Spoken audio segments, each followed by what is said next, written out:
अनुषा की करतूत ने तो कोरसा का भरोसा ही तोड़ दिया है। उनके दिल को बहुत चोट पहुंची है। सुबह से कुछ ना खाया उन्होंने।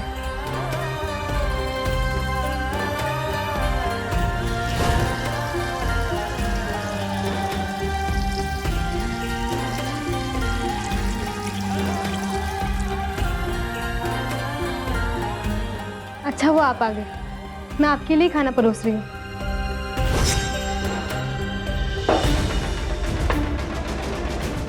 मैंने अनुषा को इस घर से निकाल दिया है, तो इसका मतलब ये तुम बिल्कुल मत निकालना कि मैं तुम्हें पत्नी के रूप में स्वीकार कर लूंगा। ये खाना परोसना, मेरी परवाह करना, ये सब ड्रामा बंद करो। ये ड्रामा ना है और ना ही जबरदस्ती कोई रिश्ता थोपने की कोशिश कर रहे हैं। खाना खा लो, बस इतना बोल रही हूँ। मेरा रास्ता छोड़ो चुन रही ना, मैं आपको ऐसे आपकी सेहत के साथ खिलवाड़ नहीं करने दूंगी। खाना तो आपको खाना पड़ेगा। खाना खाना है ना, ये जरूरी है, पर क्या खाना है वो तो मैं डिसाइड कर सकता हूँ।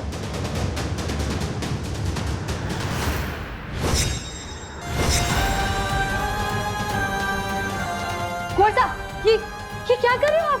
दूर रहो मुझसे, छुओ मत। तुमने खाने को खाओ और मैं खा रहा हूं। अब क्या खाना है ये भी तुम बताओगी? वैसे भी तुम्हारे हाथ के खाने से कहीं ज्यादा चाहिए मिर्च है। तकलीफ देती है मगर एहसान नहीं जताती। आप अपनी जिद नहीं छोड़ोगे ना, तो मैं भी आपकी बींदनी हूँ। और आपकी बींदनी होने के नाते आपके हर सुख दुख का भागीदार बनना हमारा भी हक है।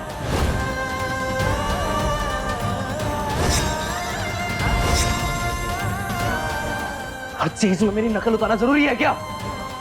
हाँ, आप भी तो अपनी जिद नहीं छोड़ रहे हो ना। तुम्हारे खाने से आपको ये मिर्च खाना ज्यादा अच्छी लगी, तो जो आपकी पसंद वो मेरी पसंद।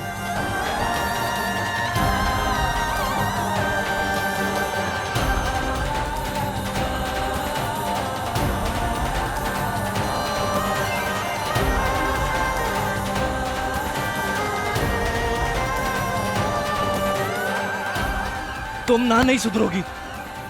हाँ तो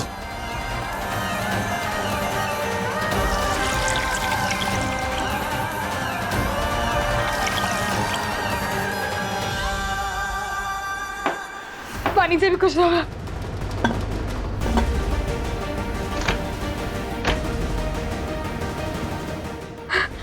लीजिए, जल्दी चाय खाइए। जब बर्दाश्त नहीं होता तो जानबूझकर अपने आप को तकलीफ पहुंचाना जरूरी था क्या? हर काम में जिद और गुस्सा करना जरूरी होता है आपके लिए? अच्छा खाना खाना परोसा था ना, पर नहीं खाऊंगा बोल के तोते की तरह मिर्ची खाने लगे।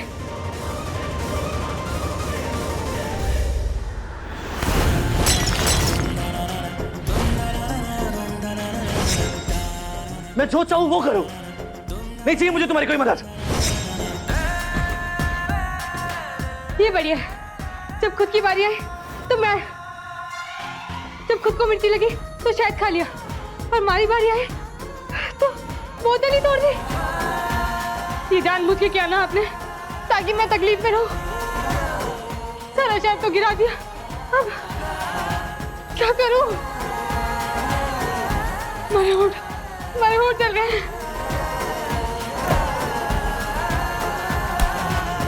शोर मचाना बंद करो और ये बर्फ से आराम मिलेगा तुम्हें।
क्या बर्फ लगा रहा हूँ? धक्का क्यों दिया तुमने? बर्फ लगा रहा हूँ। झूठे, अभी कोई देख लेता तो? मिर्च खाने से ना तुम्हारे दिमाग पे गहरा असर हुआ है, समझी? अभी दर्द के मारे चिल्ला रही थी और अब ऐसे पागलों की तरह शर्मा रही हो। दिमाग का इलाज कराओ जाके अपने, और ये अपने जलन का भी हल खुद ही ढूंढ लो। कोई हेल्प नहीं करने वाला मैं। धक्का दे रही है।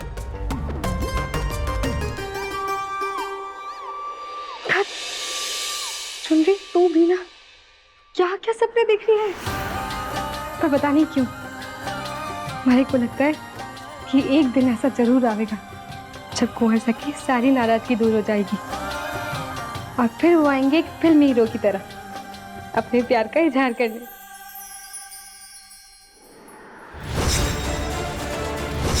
ये दवा आपने उन्हें दी थी ताकि उनको दिल का दौरा आ जाए। दहेज दासी, तुमने मुझे मेरे जैसे दूर करके अच्छा नहीं किया। उसका बदला मैं तुझसे लेकर रहूंगी। तेरे हिस्से की सारी खुशियां छीन लूंगी मैं तुझसे। मेरी जिंदगी को नर्क नहीं बना दिया ना मैंने, तो मेरा नाम भी अनुषा नहीं।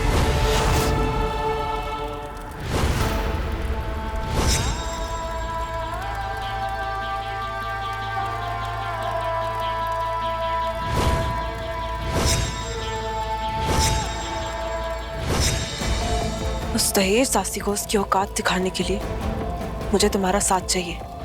डोंट वरी, तुम्हें तुम्हारी मुंह मांगी कीमत मिलेगी और बदले में जो मैं कहूंगी वो सब करना पड़ेगा। मंजूर है तो मिलाओ हाथ।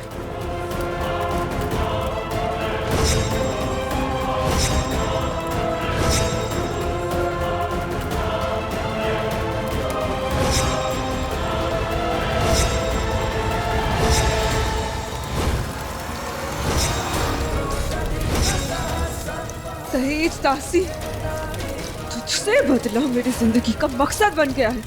अपने अपमान के एक एक आंसू का हिसाब लूंगी मैं। तेरा ऐसा हर्ष करूंगी कि तेरी रूह कांप उठेगी।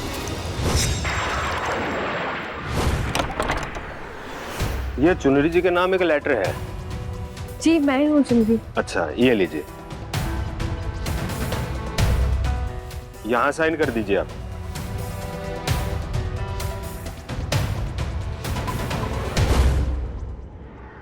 अरे बिजली तो चली गई, कुछ दिख ही ना रहा है। साइन कटे करूँ? मैं बता रहा हूँ ना, आप यहाँ साइन कर दीजिए। देखिए मुझे अभी बहुत जगह जाना, तो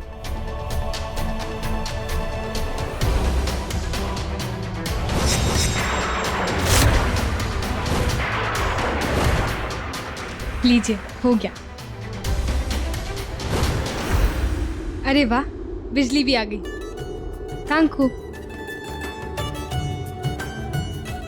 मौसा साहब भी ना कमाल है, फोन के जमाने में लेटर लिख रहे हैं। हलवा देख के ना मैं रुक नहीं पाता हूँ। इतना मन करता है अवॉइड करने का, लेकिन हो नहीं पाता।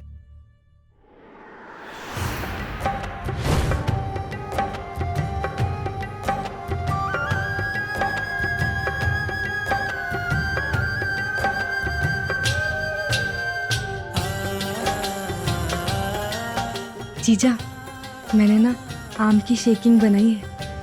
अब कुंवर सा हमारे हाथों से तो ना लेंगे, पर आप दोगे ना तो पी लेंगे। आप जाकर दे आइए ना।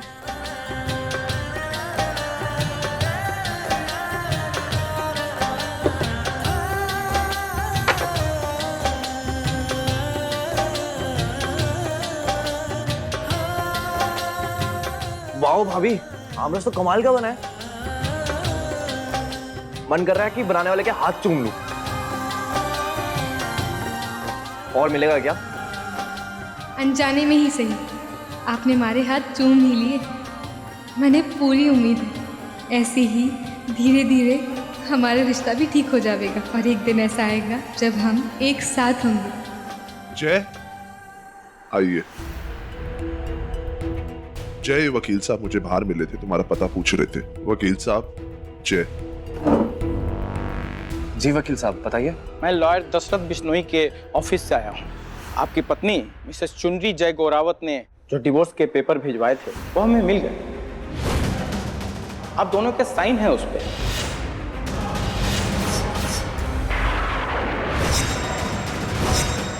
ऑफिशियली आप दोनों का डिवोर्स प्रोसीजर स्टार्ट हो गया है।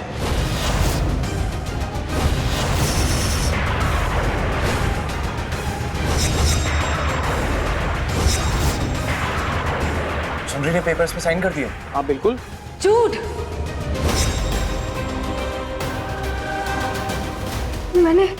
मैंने कोई तलाक के कागजों पे साइन ना किया है। आपने कब भेजे कोई कागज? नारे को तो ना मिले। एक मिनट, ये देखिए, ये आपके ही साइन है ना?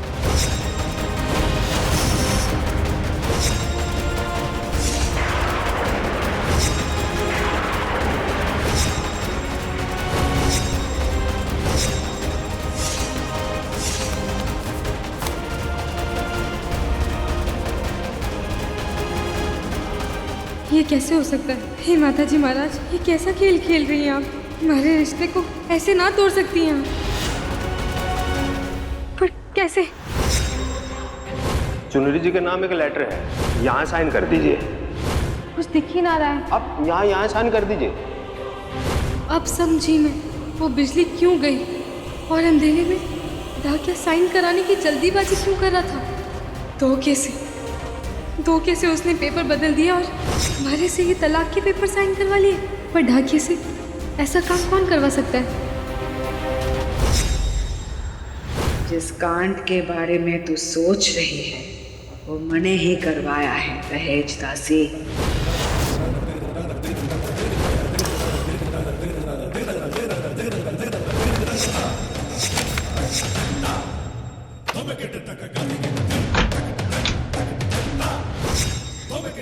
मिल गया तो रुक का इक्का। अब ये कागज ही उस दहेज दासी को उस हवेली से बाहर फेंकने में हमारी मदद करेगी। ये तलाक के कागज हैं जिन पर जय के दस्तखत पहले से ही मौजूद है। अब बस उस दहेज दासी के दस्तखत लेना बाकी है। पर वो छोरी राजी तो दस्तखत ना करेगी। कोई बात ना, धोखे से लूंगी उसकी दस्तखत।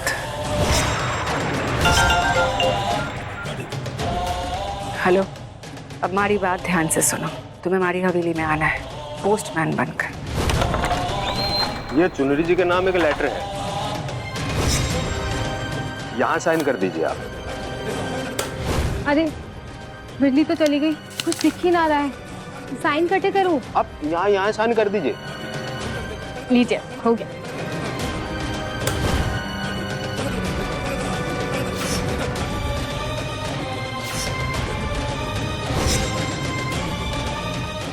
जैसा आपने कहा था मैंने पेपर साइन करवा दिए हैं।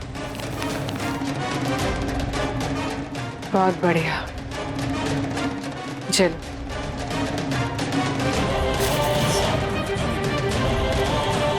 जैसा मैंने सोचा था बिल्कुल वैसा ही हुआ।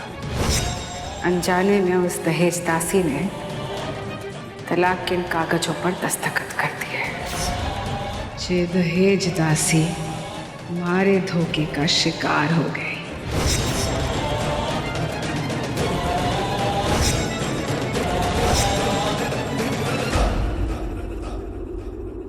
ये छोरी झूठे ब्याह का रिश्ता था ना थारा हमारे बेटे के संग, तो आज वो भी खत्म हो गया। तूने खुद अपने हाथों से ही खत्म कर दिया, तो इसीलिए किसी को कोई आरोप भी ना दे सकती तू। और अब जब रिश्ता ही नहीं बचा है तो थारा कोई हक भी नहीं है हमारे परिवार पर। इसलिए चुपचाप अपना सामान बांध और निकल हमारी हवेली से, क्योंकि महासरपंच विंध्या देवी को ये बात बिल्कुल भी बर्दाश्त नहीं है कि दहेज दासी उनकी हवेली की बींदनी बने।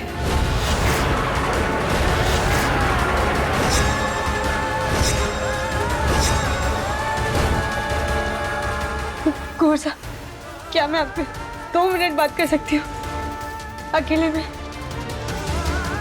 ये छोरी, अब कहने सुनने को बचा ही क्या है?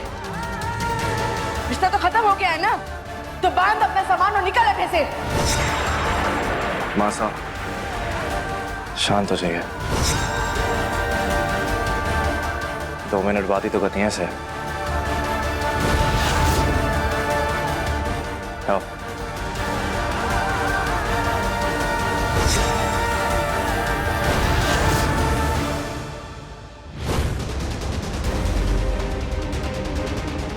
जो भी कहना है फटाफट कहो और निकलो यहां से।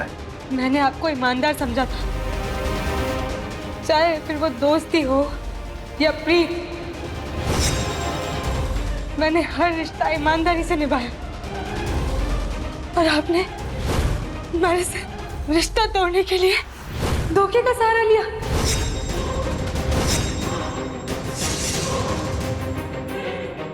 और मैं भी कितनी बावली थी जो इतना नहीं समझ पाई कि वो मासा मासी साहब जिन्होंने हमारी पूरी जिंदगी एक धोखे से दाव पर लगा दी, वो भला हमारे को चिट्ठी क्यों लिखेंगे?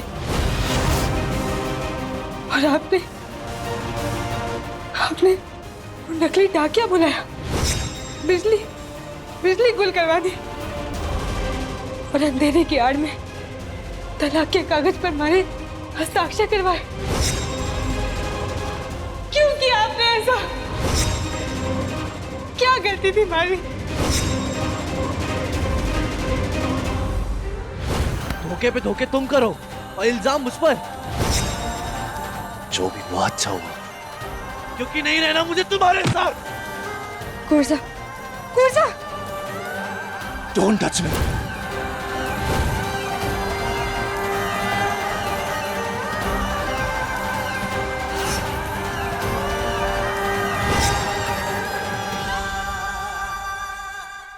मुझे नहीं पता कि किसने तुम्हारे साथ क्या खेल खेला,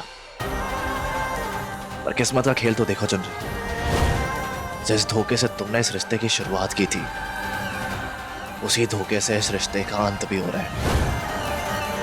मैं यहाँ दहेजदासी बनकर आई थी, ये संजोग था। आपकी बीनरी बनना संजोग था। माताजी महाराज ने बांधा है हम दोनों को एक दूसरे से। कुछ कागजों के पन्ने हमें अलग नहीं कर सकते।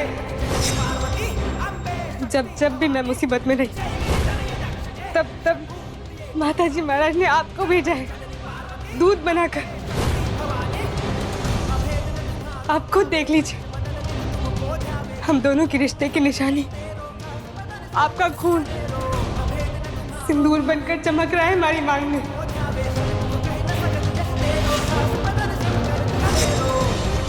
इसका मतलब समझते हैं आप कि माताजी महाराज ने खुद बनाई है ये जोड़ी।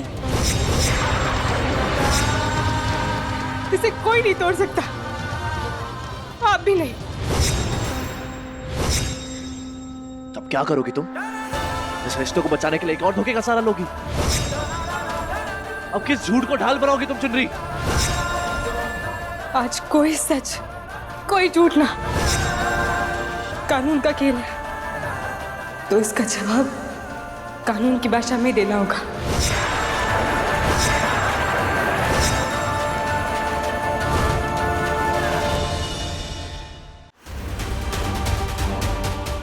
समझ नहीं आ रही है और दहेजदासी अभी तक आए क्यों नहीं?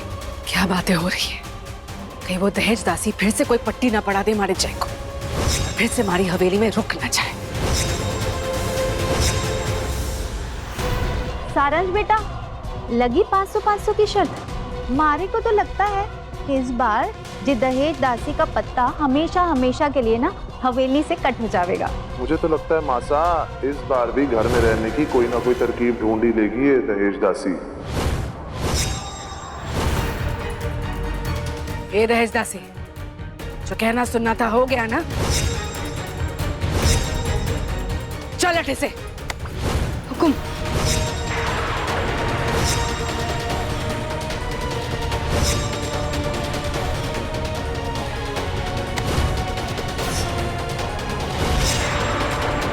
मैं कहीं नहीं जा रही।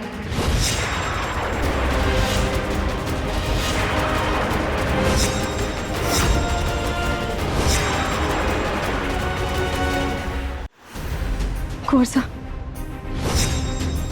क्या आप बता सकते हो कि कितने महीने हुए हमारे ब्याह को? 1 महीना, 2 महीने?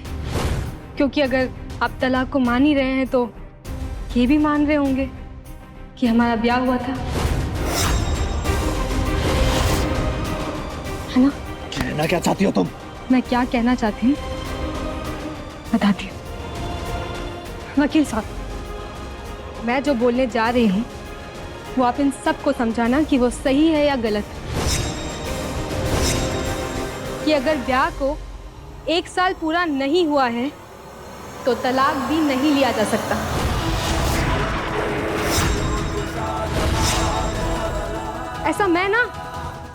ऐसा section 14 for divorce under Hindu marriage act 1955 कहता है।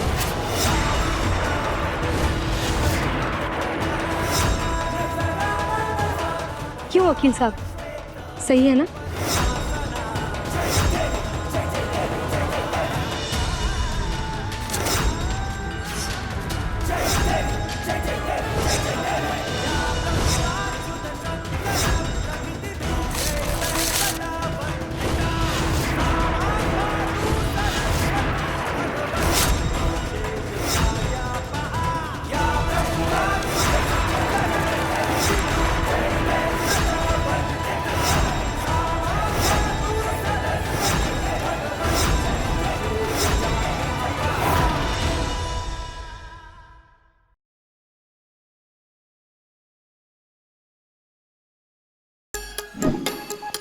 Like, share, subscribe and click on the bell icon to never miss an update from Nazara.